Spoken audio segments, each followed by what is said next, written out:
महान कारुणिक तथागत सम्यक संबुद्ध बोधिसत्व गुणपेतांग डॉक्टर बाबासाहेब आंबेडकर यांच्या धम्मक्रांतीमध्ये शेवटच्या श्वासापर्यंत समर्पित राहतो।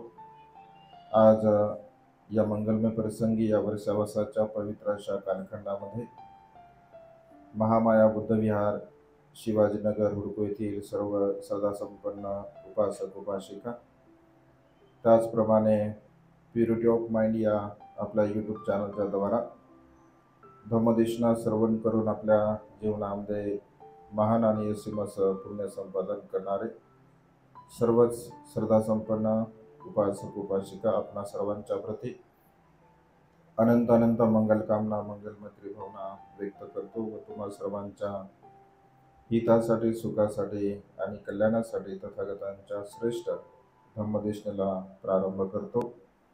आपण सर्वांनी शांत चित्ताने एकाग्र चित्ताने तथागतांच्या श्रेष्ठ धम्मदेशनेला श्रवण करावे, ग्रहण करावे। मंगलमय प्रसंगी तथागतांच्या श्रेष्ठ उपदेशाद्वारा एका गाथेचा अर्थ आपण बघणार आहोत।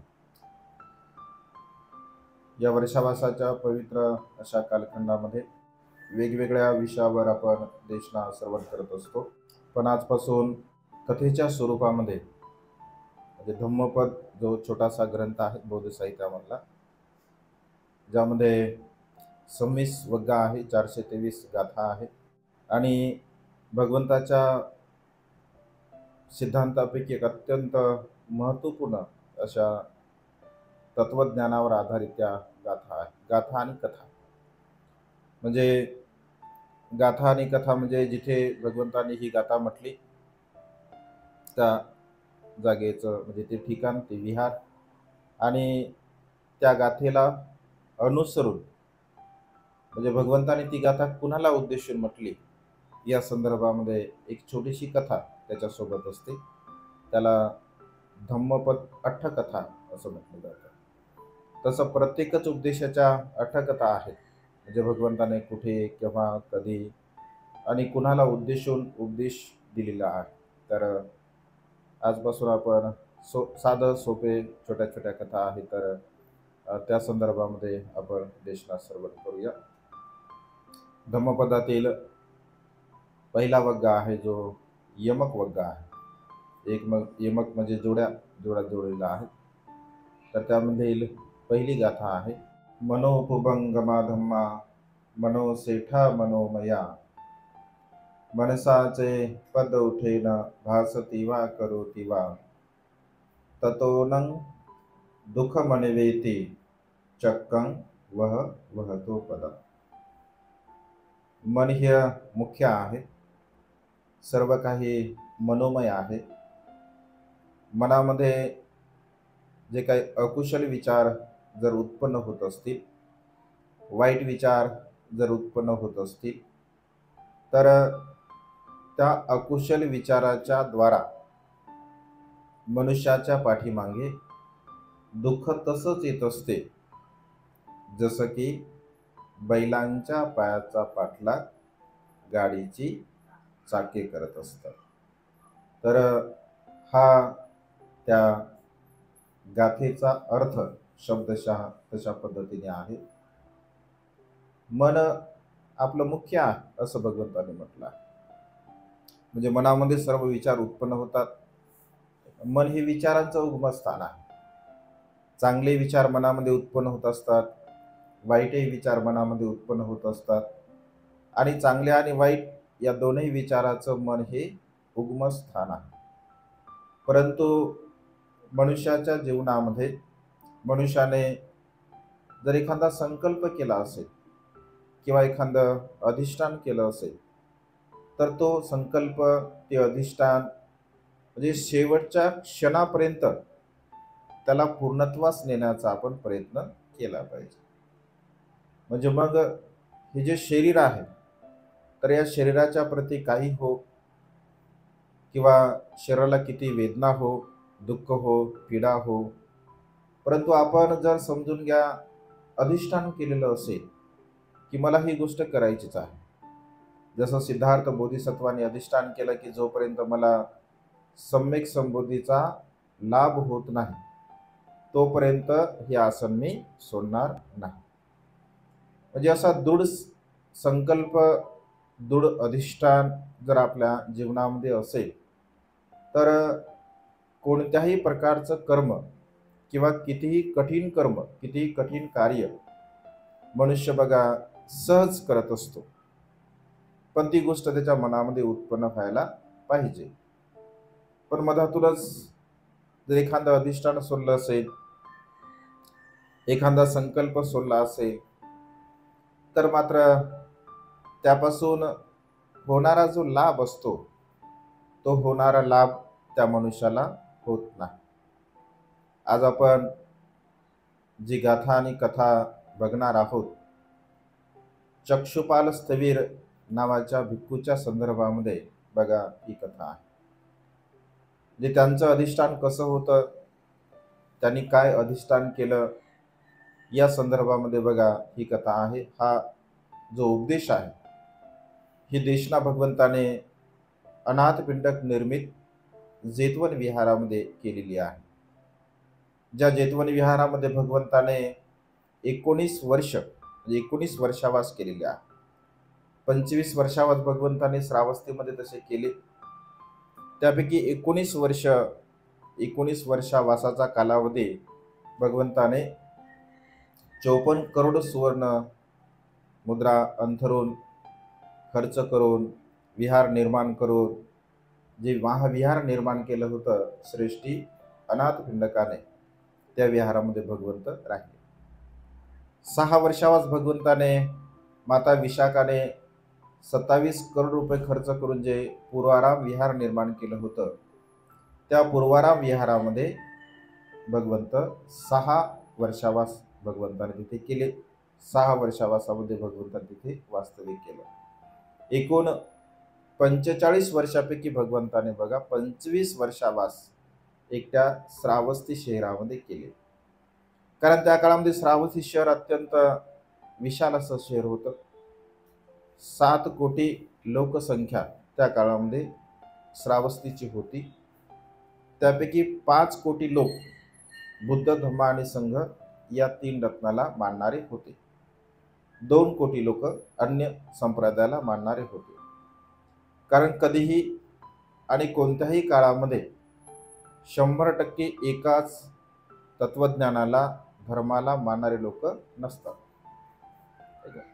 चांगला प्रवाह आणि वाईट प्रवाह हे दोनही प्रवाह सोबत चालत असतात. तर एक श्रावस्तीमध्येच एक महाधनवान सुदर्शन नावाचा एक श्रेष्ठी असतो. तर त्याला 2 पुत्र होत असतात, एक महापाल आणि एक चुलपाल. महापाल म्हणजे मोठा, चुलपाल म्हणजे लहान. तर एक वेळचा प्रसंग, श्रावस्तीमध्ये असंख्य उपासक उपासिका भगवंताची पूजा करण्यासाठी रोज जात असत. एक सकाळच्या प्रहरी जात असत आणि सायंकाळच्या प्रहरी. म्हणजे देशना श्रवण करण्याच्या 2 वेळा असायच्या किंवा भगवंताला भेटण्याच्या सुद्धा 2 वेळा असायच्या. शक्यतो देशना संध्याकाळच्या प्रहरी भगवंत देत असत. पण सकाळच्या प्रहरी सुद्धा जर कोणी आला असेल, कोणाला काही शंका कुशंका असेल, तर भगवंत त्यालाही देशना देत असत. तर जेव्हा लोक हातामध्ये पुष्प घेऊन भगवंताची पूजा करण्यासाठी जात होते, तर या महापालनी बघितलं की अरे एवढे मोठे लोक कुठे जात आहेत, याला काही माहिती नसते. लोकांना तो विचारणा करतो की तुम्ही कुठे जात आहात, तर ते म्हणतो की आम्ही विहारामध्ये जात आहोत, जेतवन विहारामध्ये, जिथे भगवंत आहेत, भगवंताची आम्ही पूजा करण्यासाठी जात आहोत. तर त्यांच्या सोबत सोबत हा सुद्धा विहारामध्ये जात असतो. विहारामध्ये गेल्यानंतर भगवंत उपदेश करतात. मग दान कथेवरती, शील कथेवरती, स्वर्गकथा, नरककथा, कामवासनेचे दुष्परिणाम, एकंदरीत भगवंत जेव्हा उपदेश करतात तर हा खूप प्रसन्न होतो. याला खूप आनंद वाटते की अरे भगवंताची देशना किती हितकारी आहे, कल्याणकारी आहे. पण पुन्हा तो असं चिंतन करतो की भगवंताची देशना ज्या पद्धतीने भगवंताने उपदेश दिला त्या पद्धतीने संसारामध्ये राहून आपण या धम्माचं आचरण करू शकत नाही, असं त्याच्या मनामध्ये भाव उत्पन्न होतो आणि त्याला असं वाटतं की आपण सुद्धा भिक्षू बनलो पाहिजे. आणि तो लगेच भगवंताकडे परत जातो आणि भगवंता म्हणतो की भगवान, मला भिक्षू बनायचं आहे, प्रवज्या घ्यायची आहे. तर भगवंत त्याला म्हणतात की तुमच्या घरी कोणी आहे का? कारण प्रवज्येचा बघा नियम असतो. जर प्रवज्या घ्यायची असेल तर सहमती असावी लागते. जर माता पिता जर असतील तर माता पित्यांची सहमती असावी लागते. माता पिता नसतील तर लहान भाऊ असेल किंवा मोठा भाऊ असेल त्यांची सहमती घ्यावी लागते. विवाह जर झालेला असेल तर पत्नीची सहमती घ्यावी लागते. सहमती जर नसेल तर प्रवर्जा देता येत नाही. कारण राहुलाला जेव्हा दीक्षा दिली होती तर राजा सिद्धोधनाला खूप दुःख झालं होतं आणि त्यामुळे राजा सिद्धोधन भगवंताकडे जातो आणि भगवंताला म्हणतो की भगवान, मला एक वर पाहिजे. भगवंत म्हणतात वर तर मी देत नाही. राजा सिद्धोधन म्हणतो की भगवान, हा वर अत्यंत आवश्यक आहे. जेव्हा तुम्ही घर सोडलं तेव्हा तर मला अत्यंत दुःख झालंच, परंतु त्याच्यापेक्षा अधिक दुःख मला राहुलाने दीक्षा घेतल्यानंतर झालं. ज्याप्रमाणे हत्तीला बाण लागावा आणि तो हत्ती दुःख वेदनेने विव्हाळावा, त्याला वेदना व्हाव्या, अगदी तशा प्रकारे राहुलाने दीक्षा घेतल्यानंतर मला सुद्धा वेदना झालेल्या आहे. त्यामुळे जोपर्यंत मात्या पित्यांची परवानगी दिल्या जात नाही तोपर्यंत आपण कुणालाही प्रवजित करू नये. आणि तेव्हापासून बघा तो नियम बनला की परवानगी घेतल्याशिवाय दीक्षा दिल्या जात नाही. तर भगवंताला म्हणतात की तुझ्या घरी कोणी आहे का? तर तो म्हणतो हो भगवान, माझा लहान भाऊ आहे. जा मग त्याला विचार, त्याची परवानगी असेल तर तुला दीक्षा होईल. तो म्हणतो ठीक आहे भगवान. महापाल जातो आणि चुलपाळला सांगतो की चुलपाळ, ही जेवढी काही धनसंपत्ती आहे, जे दिसणारी धनसंपत्ती आहे, न दिसणारी धनसंपत्ती आहे, ही सर्वच्या सर्व संपत्ती तू आजपासून तिचा मालक आहेस. मग तुम्ही काय करणार आहे? तर मी भिक्षू बनणार आहे, मी प्रवर्जित होणार आहे. तर तो म्हणतो की प्रवर्जित कशाला होता तुम्ही? एवढी मोठी आपल्याकडे विपुल धनसंपत्ती आहे तर आपण परिवारामध्ये राहून सुद्धा दानपुण्य करू शकतो. आणि दानपुण्य करून आपण पुण्यकर्म करू, कुशल कर्म करू. माता पित्यासारखा तुम्ही माझा सांभाळ केलेला आहे, मीच तुम्हाला माता पिता मानतो किंवा आहात तुम्ही, तर तुम्ही काय प्रवर्जित होऊ नका. तर ते म्हणतात की नाही, भगवंताने सांगितलेल्या उपदेशाला अनुसरून जर जीवन जगायचं असेल तर संसारामध्ये राहून आपण जीवन जगू शकत नाही. आणि तो म्हणतो की मी प्रवर्जित होणार आहे. ते म्हणतात ठीक आहे. जातात, प्रवर्जित होतात, त्यांची दीक्षा होते.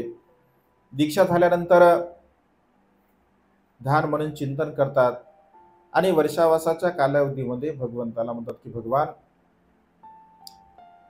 धम्माचा मुख्य उद्देश काय आहे? काय सूत्र आहेत धम्माची? तर भगवंत असे म्हणतात की दोन मार्ग आहे. एक मार्ग आहे ग्रंथधूर आणि दुसरा मार्ग आहे विपश्यनाधूर. ग्रंथधूर काय आहे?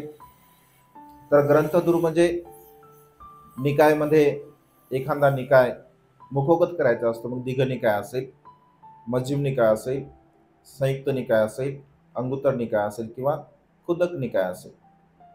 या निकायामधील एखादा निकाय पूर्णतः मुखोगत करणे, त्याचं चिंतन मनन करणे हे ग्रंथधुरांचं कर्तव्य आहे. जे जेवढे काही सूत्र तुम्हाला पाठ करता येतील तेवढे सूत्र तुम्ही पाठ करू शकता. आणि विपश्यनाधूर काय? तर विपश्यनाधूर एखादं कर्मस्थान तुम्ही घ्या आणि एखादं कर्मस्थान घेऊन ध्यान मनन चिंतन करून दुःखमुक्तीच्या मार्गाला तुम्ही लागू शकता, अनंत पदाला प्राप्ती करू शकता. तर तो म्हणतो की भगवान, मी तर आता वृद्ध आहे आणि त्यामुळे ग्रंथधूर काय मी होऊ शकणार नाही, कारण माझी काय तेवढी स्मृती चालणार नाही. तर भगवान मला कर्मस्थान द्या, मी विपश्यनाधूर बनतो आणि भगवंत त्याला कर्मस्थान देतात. वर्षावासाच्या कालावधीपूर्वी जेव्हा ते फेरफटका करतात म्हणजे चंक्रमण करत असतात, भिक्षाटन करत असतात, परिक्रमा करत असतात, तर त्यावेळेमध्ये हळूहळू हळूहळू त्यांना त्यांच्या कर्माला अनुसरून त्यांच्या विचाराचे 60 भिक्षू त्याच्यासोबत येत असतात जे की नव्याने प्रवचित झाले होते. जेव्हा ते भिक्षाटन करत असताना एका गावामध्ये जातात आणि तेथील लोक त्यांना विनंती करतात की म्हणते आपण वर्षावाच्या कालावधीमध्ये इथेच राहावं. तर ते म्हणतात की ठीक आहे. आणि वर्षावासाच्या कालावधीमध्ये ते एका विहारामध्ये वास्तव्य करत असतात. विहारामध्ये वास्तव्य करत असताना तिथे एक वैद्य येतो आणि त्यांना म्हणतो की म्हणते आपण 3 महिन्यापर्यंत इथेच राहत आहात, तर या 3 महिन्यामध्ये तुम्ही आता एकत्र एवढे जण राहत एका ठिकाणी आहात, तर होऊ शकते तुम्हाला एखादा आजार होऊ शकतो, है की नाही? तर जर तुम्हाला काही आजार झाला तर मला तुम्ही सांगा, मी तुमचा मोफत उपचार करून देतो. म्हणते म्हणतात ठीक आहे. आणि हळूहळू मग ते ध्यान मनन चिंतन करत असतात. मग ते कर्मस्थान ठरवतात, भिक्षूमध्ये चर्चा करतात की तुम्ही काय कर्मस्थान करणार आहात. तर मग ते ठरवतात की मी अशा अशा पद्धतीने कर्मस्थान करणार आहे. मग त्यांना विचार की म्हणजे तुम्ही काय करणार आहात. तर तो म्हणतो की मी म्हणजे एक कर्मस्थान करणार आहे, मी संक्रमण करणार आहे, मी बसणार आहे, मी फिरणार आहे, परंतु एक माझं अधिष्ठान असं असेल की मी जमिनीला काही पाठ लावणार नाही. 3 महिन्यापर्यंत जमिनीला न पाठ लावता मी माझं अधिष्ठान माझं कर्मस्थान पूर्ण करण्याचा प्रयत्न करेल. तर म्हणतात की ठीक आहे म्हणते. आणि मग ते ध्यान मनन चिंतन करत असतात. आता म्हणजे जमिनीला पाठ न टिकवल्यामुळे त्यांचं झोपण्याचं आसन काय नसते, कारण ते बसत असतात, ध्यान मनन चिंतन करतात. झोप जर यायली समजून घ्या तर मग संक्रमण करत असतात रात्रीला अशा पद्धतीने, किंवा मग झोपले तरी असं बसूनच आसनावरती झोपत असतात. तर असं झोप अपुरी झाल्यामुळे त्यांना असं बसून काय म्हणून झोपू शकत नाही, कारण ज्यांना लेटून झोपायची सवय आहे तर हळूहळू हळूहळू बघा त्यांना डोळ्याचा आजार होत असतो. कारण डोळ्याचा आजार होतो आणि डोळ्यामधून त्यांच्या थोडं थोडं थोडं थोडं म्हणजे पाणी येत असते. तर हे जेव्हा भिक्षूंच्या लक्षामध्ये येते की अरे म्हणते आपल्या डोळ्यानंतर वातरोग झालेला आहे, म्हणजे डोळ्यातून आपल्या पाणी येत आहे. तो म्हणतात की हो मला त्रास पण खूप होत आहे. तर ते लगेच म्हणतात की म्हणते आपण जेव्हा सुरुवातीला इथे आलो तर एक वैद्य आपल्याला बोलला होता की काही तुम्हाला आजार वगैरे असेल तर तुम्ही आम्हाला सांगा. लगेच त्या वैद्याला बोलवलं जातं. तो वैद्य आपल्या सेवकाच्या द्वारा एक तेल तयार करून देतो, औषधी तयार करून देतो आणि भंतेना टाकण्यासाठी तो सांगतो. तर भंते उभ्या उभ्याने ती औषधी डोळ्यामध्ये किंवा बसून डोळ्यामध्ये टाकत असतात. आता बसून डोळ्यामध्ये औषधी टाकल्यानंतर डोळ्यामध्ये का ते व्यवस्थितपणे जात नाही आणि थोड्या दिवसानंतर तो वैद्य येतो आणि त्यांना विचारतो की भंते आपला आजार बरा आहे का. तर ते म्हणतात की नाही माझा आजार काही बरा नाही, मला त्रास होत आहे. तो वैद्य विचार करतो की असं तर होऊ शकत नाही, कारण मी अशा प्रकारचे औषध तयार करून दिले की त्या औषधाचा एक डोस जरी घेतला तरी पूर्णतः आजार बरा होतो. तर ते म्हणतात की भंते मग तुम्ही औषधी कशी घेतली, म्हणजे बसून घेतली की लेटून घेतली, झोपून घेतली. भंते काही बोलत नाही. तो पहिल्यांदा विचारतो, दुसऱ्यांदा विचारतो, तिसऱ्यांदा विचारतो, पण भंते काही बोलत नाही. पुन्हा तो म्हणतो की भंते आपलं आसन दाखवा. जेव्हा तो भंतेच्या म्हणजे रूममध्ये जात असतो तर बसण्याचं आसन असते, पण झोपण्याचं आसन नसते. फिरण्याचं संक्रमण करण्याचं आसन असते, झोपण्याचं आसन त्यांना दिसत नाही. तर ते पुन्हा विचारतात की भंते आपण औषधी कशी घेतली. पुन्हा काही भंते बोलत नाही. आणि शेवटी त्याच्या लक्षामध्ये येते की यांनी झोपून काय औषधी घेतली नाही, कारण झोपण्याचं आसन दिसत नाही आहे. तर ते म्हणतात की भंते तुम्ही असं करायला पाहिजे नव्हतं, कारण तुम्ही असं केल्यामुळे तुमचा आजार काही बरा झाला नाही. जर तुमचं आरोग्य चांगलं नसेल तर तुम्ही ध्यान मनन चिंतन कसे करणार आहात? तुमचं आरोग्य आवश्यक आहे, त्यामुळे तुम्ही औषधी घ्यायला पाहिजे होती. तरी बनते काही बोलत नाही. मग तो म्हणतो की ठीक आहे बनते, हरकत नाही, पण एक गोष्ट तुम्ही आता लक्षामध्ये घ्या, मी तुम्हाला भेटलो आणि तुम्ही मला भेटले आणि मी तुम्हाला औषध दिले आणि तुम्ही ती घेतले असं कोणाला सुद्धा सांगू नका. कारण जर समजून घ्या तुम्ही लोकांना सांगितलं की या वैद्याने मला औषध दिले पण माझा आजार काय बरा झाला नाही, तर लोक माझ्यावरती विश्वास ठेवणार नाहीत. त्यामुळे हे तर नित्य होईल, चांगलं होणार नाही. कारण मी तर तुम्हाला औषध दिली पण तुम्ही घेतलीच नाही आणि तुम्ही न घेतल्यामुळे तुम्हाला सुद्धा लोक दोष देतील. त्यामुळे तुम्ही सांगू नका आणि मी सुद्धा सांगत नाही. म्हणते शांत राहतात, तो निघून जातो. त्यानंतर काही वेळानंतर पुन्हा म्हणते ध्यान मनन चिंतन करत असतात आणि भिक्षू येतात की म्हणते चला भिक्षाटनाला. तर ते म्हणतात की मला त्रास होत आहे, मी काय भिक्षाटनाला येत नाही. मग त्यांचं ते पात्र घेऊन जातात, त्यांच्यासाठी सुद्धा भिक्षा आणतात आणि त्यांच्यासाठी भिक्षा आणल्यानंतर ते भोजन करतात, ग्रहण करतात. पुन्हा काही दिवस जातात तर पुन्हा मात्र ते ध्यान म्हणून चिंतन करत असताना त्यांच्या अधिक अधिक डोळ्यामधून पाणी ते येत असते. त्याला अधिक अधिक वेदना होतात आणि ते विचार करतात वैद्य गेल्यानंतर की आपण काय करायला पाहिजे. आपण जे कर्मस्थान आहे किंवा जे आपण अधिष्ठान केलं त्या अधिष्ठानावरती आपण ठाम राहायला पाहिजे की आपण त्यांची औषधी घ्यायला पाहिजे. जर औषधी जर आपण घेतली तर आपले डोळे बरोबर होऊ शकतात. जर आपण औषधी नाही घेतले तर आपले डोळे जाऊ शकतात. काय करायला पाहिजे?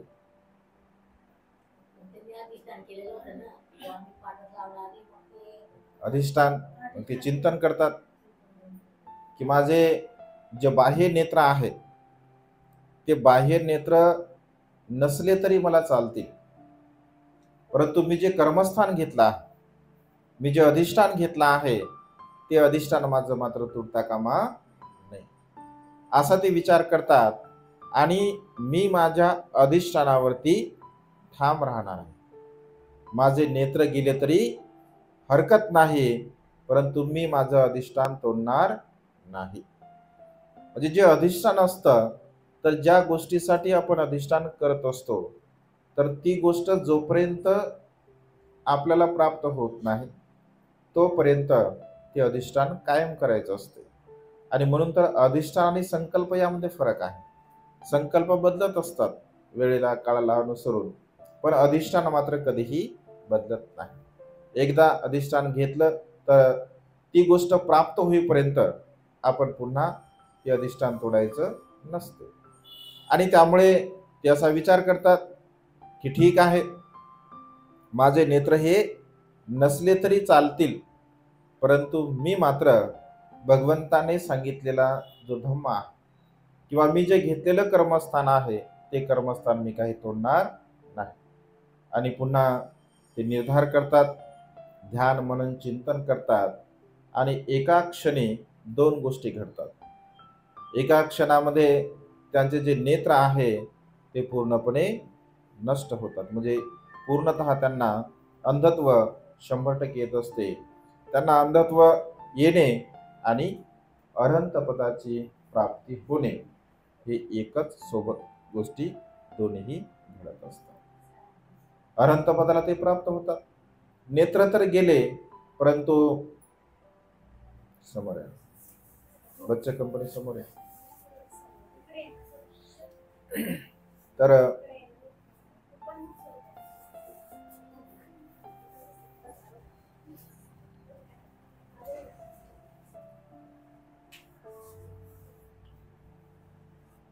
गेलं, नेत्र गेले, परंतु जे आध्यात्मिक नेत्र आहे ज्यांना अरहंत पद म्हटला,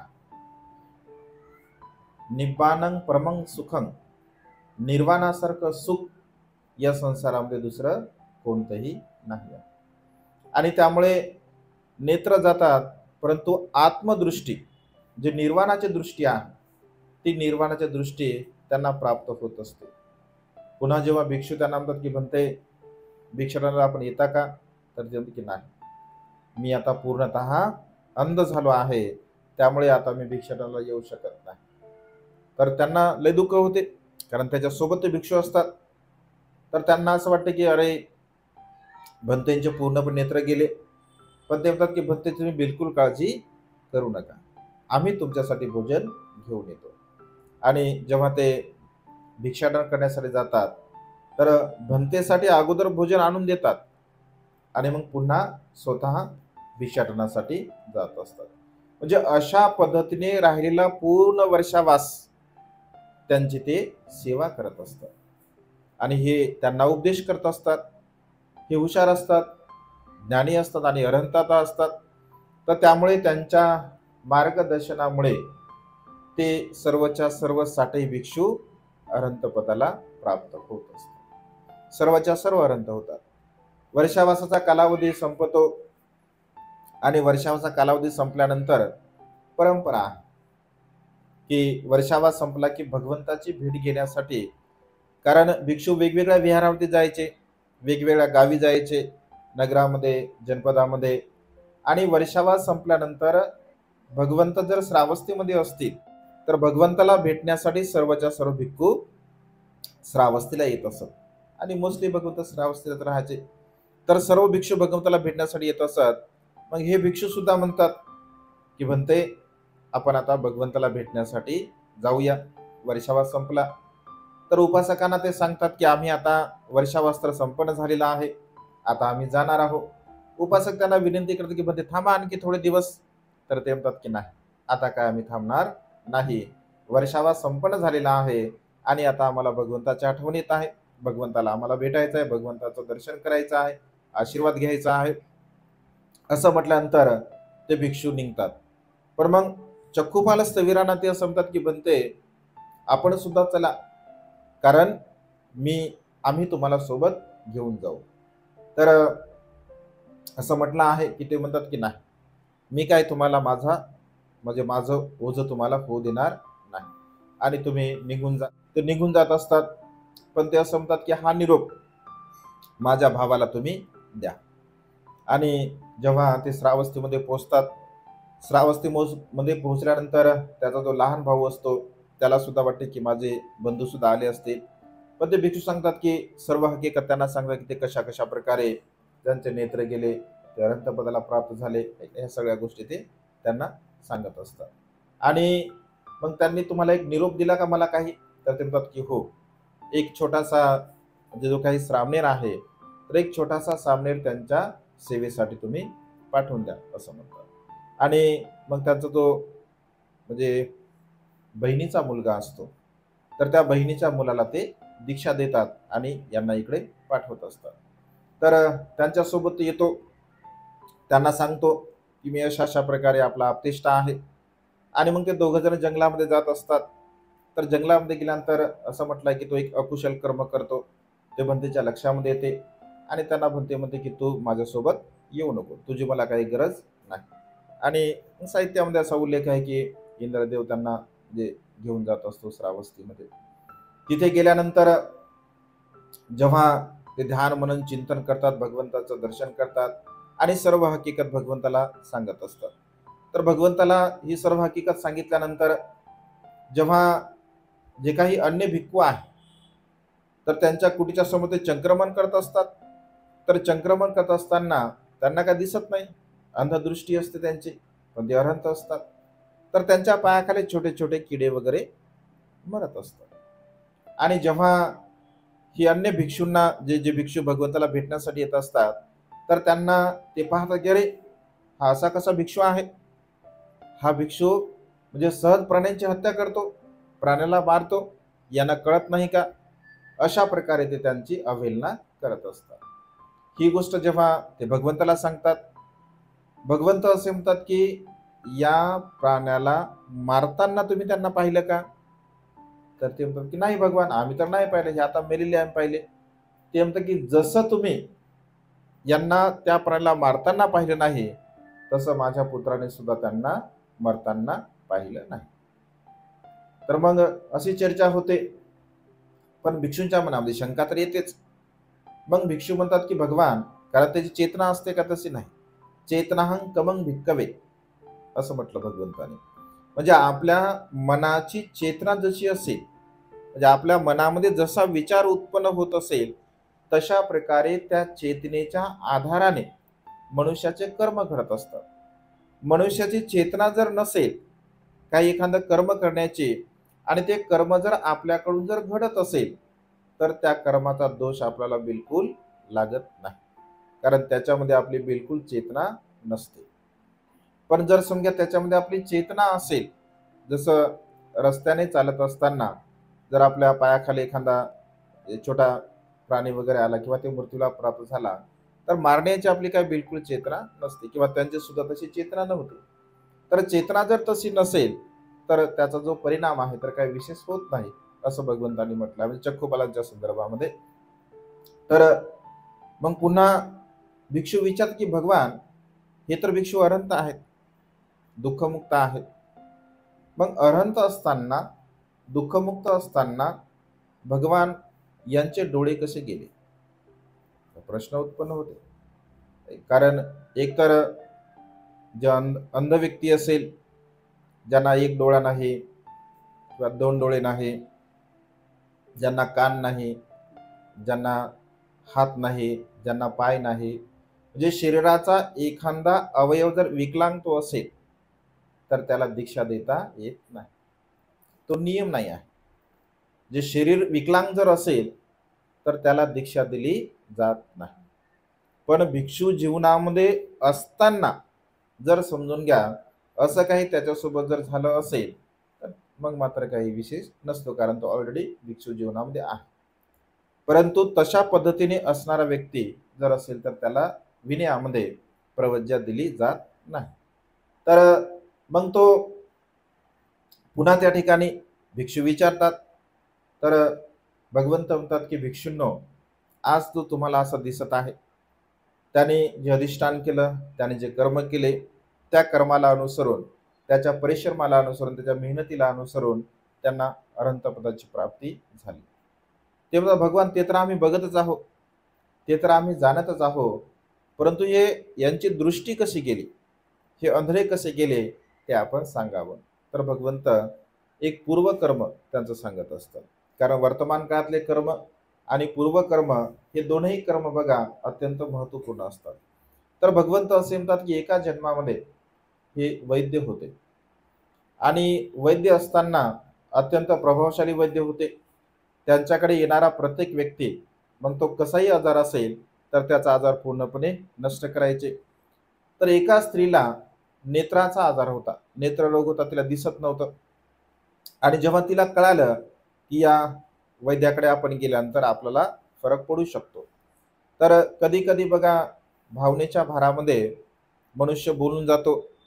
तर ती सुद्धा त्या वैद्याकडे जाते आणि त्यांना म्हणते की वैद्यराज, माझा हा आजार बऱ्याच दिवसापासूनचा आहे, जर समजून घ्या, माझा हा आजार जर बरा झाला, तर मी तुमचे आयुष्यभर दासी म्हणून राहील. असं बोलता बोलता ती बोलून जाते. तर तो वैद्य म्हणतो ठीक आहे, मुलाबाळासह मी तुमची दासी राहील, असं म्हणतो. तिला औषध दिलं जातं, आणि औषध दिल्यानंतर ती औषध घेते. औषध घेतल्याबरोबर तिचा आजार पूर्णपणे नष्ट होतो, नाहीसा होतो, तिला दृष्टी प्राप्त होते. आणि जेव्हा हे वैद्य येतात, तर ती विचार करते, जर मी या व्यक्तीला सांगितलं की माझा आजार आता बरा झाला, तर या व्यक्तीची मला आयुष्यभर सेवा करावी लागेल. काय सांगायचा स्वभाव कसा आहे?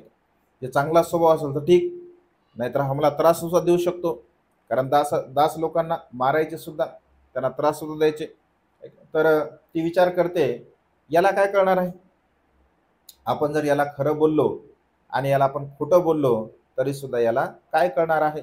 मग ती मनामध्ये असा विचार करते, यांना आपण सांगायचं की माझे नेत्र काय बरोबर झाले नाही.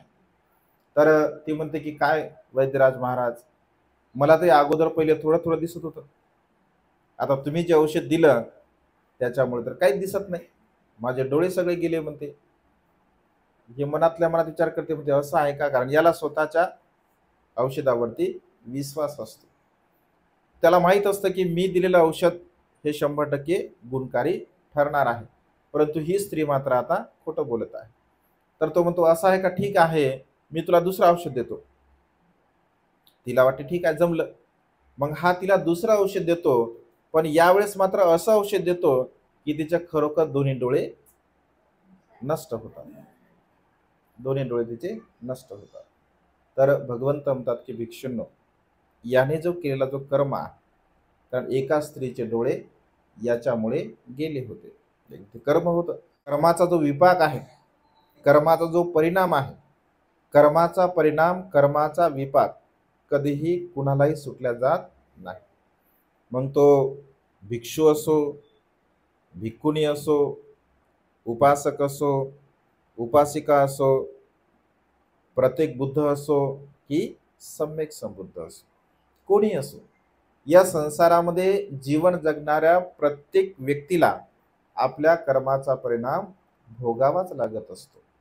कारण कर्माच्या आधाराने मनुष्याचं जीवन असते. वर्तमान काळामध्ये आपण जे काही जीवन जगत असतो, ते वर्तमानकालीन जीवन एकतर आपल्या वर्तमान काळातल्या कर्माचा परिणाम असतो किंवा पूर्वकर्माचा परिणाम असतो. दोनही प्रकारचे कर्म असतात. एक पूर्वकर्म सुद्धा असतात आणि वर्तमान काळातले कर्म सुद्धा असतात.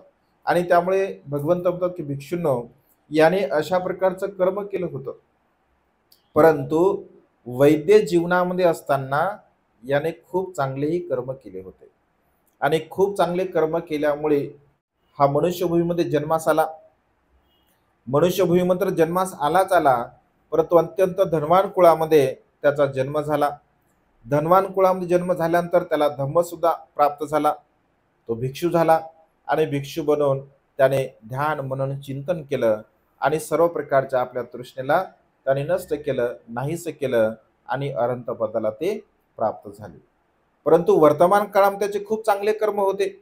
वर्तमान काळामध्ये त्याने चांगलेही कर्म केले आणि वर्तमान काळातल्या चांगल्या कर्माच्या परिणामाना स्वरूप त्याला अरहंत पदाची प्राप्ती झाली होती. परंतु त्याने केलेले जे पूर्वकर्म होते, तर त्या पूर्वकर्माचा परिणाम सुद्धा त्याला तशा पद्धतीने भोगावा लागला. आणि म्हणून भगवंताने असं म्हटलं आहे की मनो कुभंगमा धम्मा मनो सेठा मनोमया मनसाचे पद उठेन भासती वा करोती वा ततोनं दुःख मनवेती चक्कं वह वहतो पदम. मन हे मुख्य आहे. मन मनोमय आहे. जो एखादा मनुष्य मळलेल्या मनाने, अकुशल मनाने, वाईट मनाने जर कर्म करत असेल, तर त्या कर्माचा पाठलाग त्या मनुष्याच्या पाठीमागे दुःख तसंच करत असते, जसं बैलांच्या पायाचा पाठलाग गाडीची चाके करत असतं. कारण कर्म हे सराउंडिंग आहे, म्हणजे परत परत पुन्हा पुन्हा रिपिटेशन, पुन्हा पुन्हा त्या कर्माचं होत असते. आणि त्यामुळे कर्म हे अत्यंत महत्वपूर्ण आहे असं भगवंतांनी म्हटलं. ज्या मनुष्याचा कर्मावरती विश्वास नसतो किंवा ज्या मनुष्याला असं वाटतं की कर्म म्हणजे काहीच नाही आहे, तर ते मनुष्य आपल्या जीवनामध्ये कधीही चांगलं कर्म आणि वाईट कर्म या दोन्ही गोष्टीमध्ये तो तफावत करू शकत नाही. कारण भगवंत असे म्हणतात, कर्म हे आपले माता पिता आहे, कर्म हे आपले बंधू आहे, कर्म हे आपले आप्तेष्ट आहे, कर्मच आपला वारस आहे असं भगवंतांनी म्हटलं आहे. म्हणजे ज्याला आपण वारस म्हणतो, संपत्ती सर्व काही जे काही आपल्याकडे असेल, तर स्वभावतः ते आपल्यासोबत काही येत नाही. जसं आपण जन्मास येतो तेव्हा सोबत काहीच आणत नाही, आणि मृत्यूला जेव्हा आपण प्राप्त होतो तर तेव्हा आपलं म्हणून आपण काही सोबत नेत नाही. जर सोबत आपण काही नेत असेल तर ते म्हणजे आपले कर्म असतात. म्हणजे आपल्या काईने जे काही कर्म करतो आपण, आपल्या वाणीने जे काही कर्म करतो, आपल्या मनाने आपण जे काही कर्म करत असतो, तर हे सर्वच्या सर्व कर्म त्या कर्माच्या स्वरूप आपल्याला प्राप्त होत असते.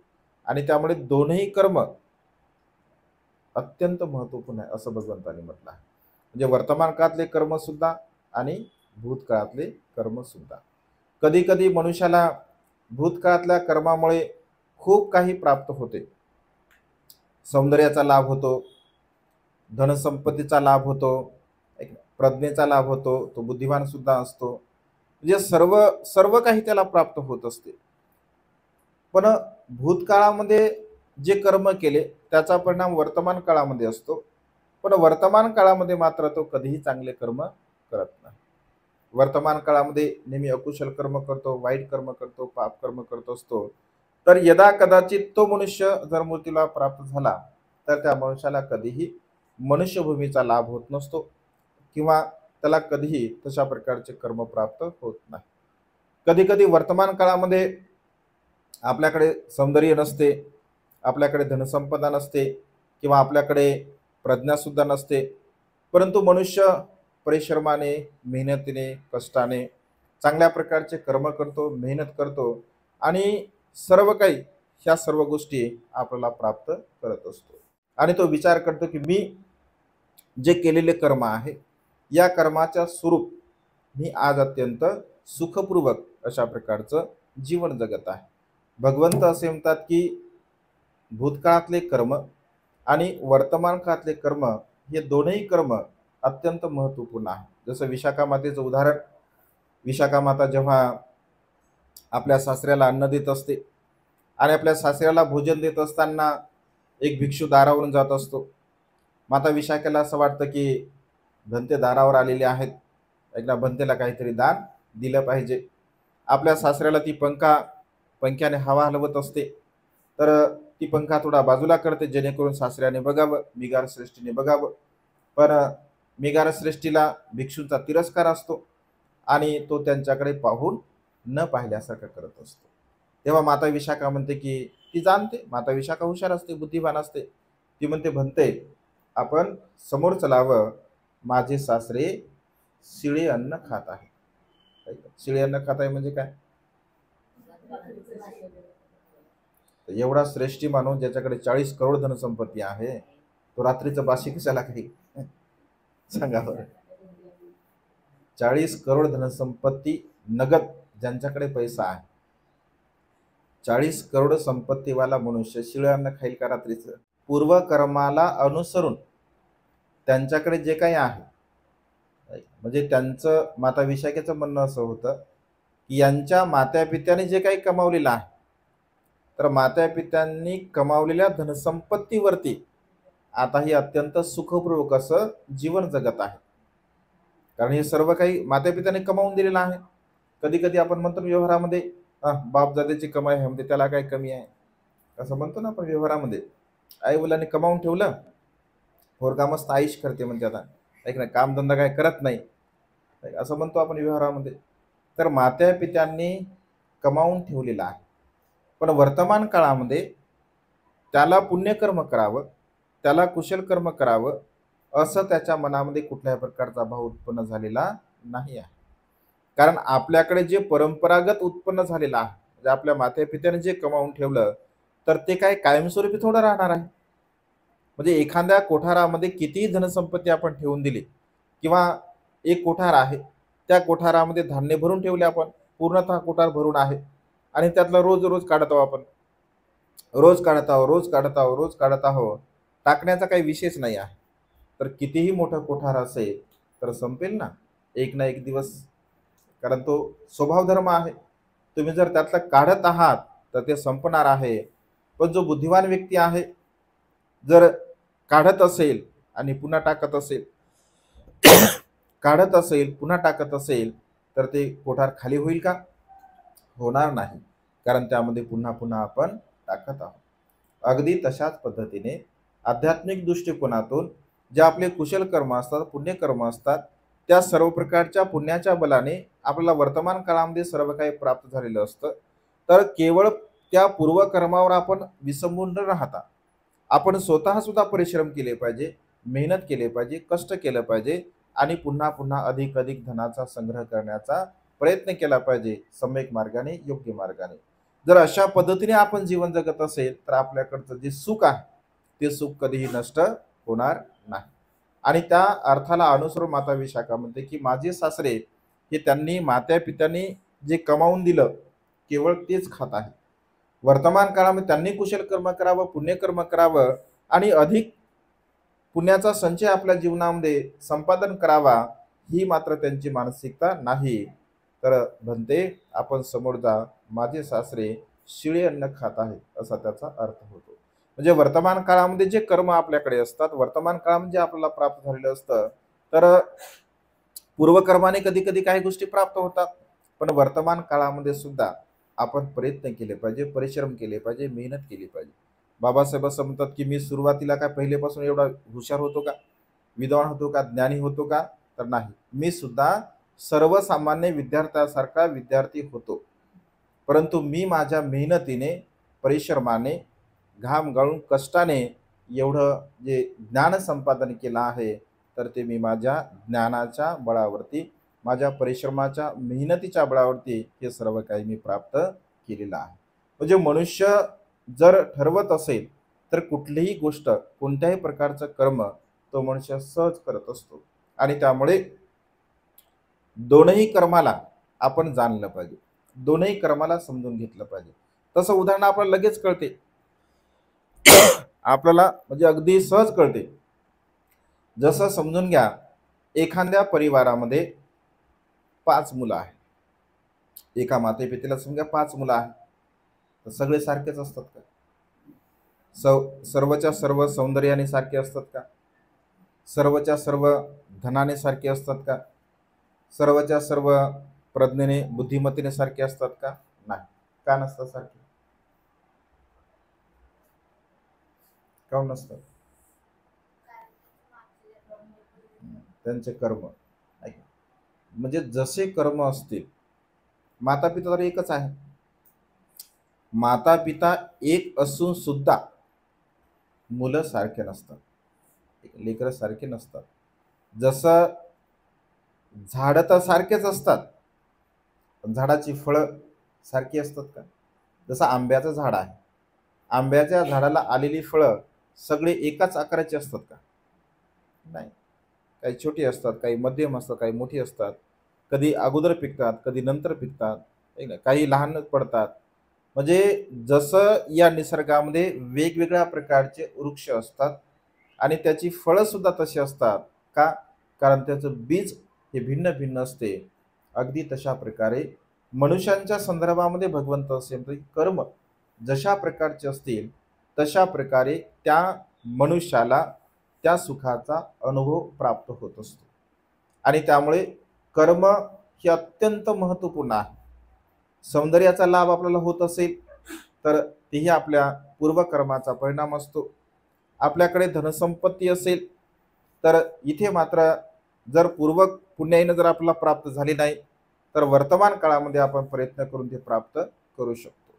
जर आपल्याकडे प्रज्ञा पूर्वजन्माने नसेल, तर वर्तमान काळामध्ये आपण प्रयत्न करून प्राप्त करू शकतो. म्हणजे काही गोष्टी आपण प्राप्त करू शकतो, परंतु काही गोष्टी मात्र आपण करू शकत नाही.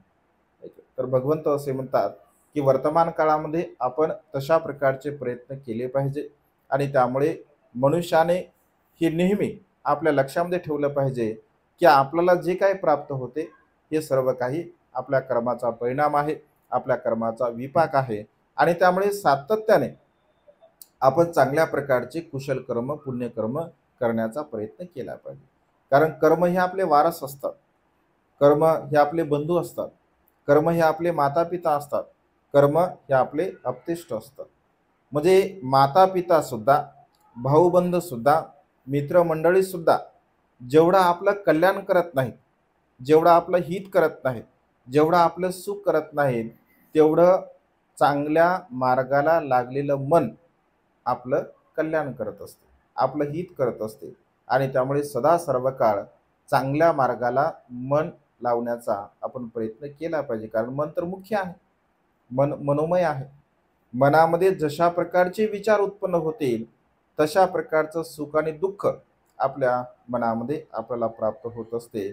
आणि त्यामुळे या धम्मपद अठ्ठकथेची ही पहिली गाथा आजच्या देशनेमध्ये आपण बघितली. उद्याच्या भागामध्ये दुसरी गाथा आपण बघणार आहोत. आज अकुशल कर्माच्या परिणामाचा विपाक काय झाला, उद्या कुशल कर्माच्या विपाकाचा परिणाम काय होतो, हे उद्याच्या देशनेमध्ये आपण बघूया. आज या मंगलमय प्रसंगी आजची धम्मदेशना इथे संपन्न करतो. सर्वांचं मंगल हो, सर्वांचं कल्याण हो, सर्वांना दीर्घायुष्य लाभो.